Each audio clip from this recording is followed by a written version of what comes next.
राजू एक छोटे से गांव का गरीब लड़का था, लेकिन उसमें शिक्षा के प्रति अपार उत्साह था। उसके माता पिता खेतों में मजदूरी करके घर चलाते थे। राजू को भी कई बार उनकी मदद करनी पड़ती थी, परंतु उसका मन हमेशा किताबों में ही लगता था। गांव में एकमात्र स्कूल था, जहां की शिक्षा बहुत सीमित थी। राजू के शिक्षक मोहन सर उसकी प्रतिभा को पहचान गए और उसे प्रोत्साहित करने लगे। वे अक्सर उसे अतिरिक्त समय देकर कठिन विषय समझाते थे। राजू ने भी पूरे मन से पढ़ाई में ध्यान लगाया और हर परीक्षा में अव्वल आने लगा। एक दिन गांव में एक सरकारी अधिकारी आया, जिसने राजू की मेहनत और प्रतिभा के बारे में सुना था। उसने राजू को शहर के एक प्रतिष्ठित स्कूल में छात्रवृत्ति दिलाने का प्रस्ताव दिया।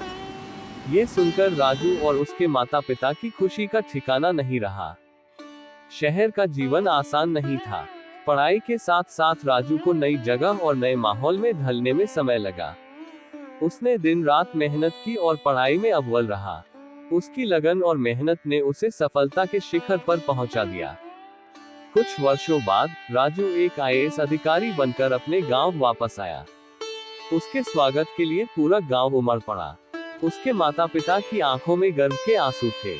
राजू ने गांव के विकास के लिए कई योजनाएं शुरू की और शिक्षा की स्थिति को सुधारने का प्रण लिया। राजू की कहानी ने ये साबित कर दिया कि सच्ची मेहनत और लगन से किसी भी बाधा को पार किया जा सकता है।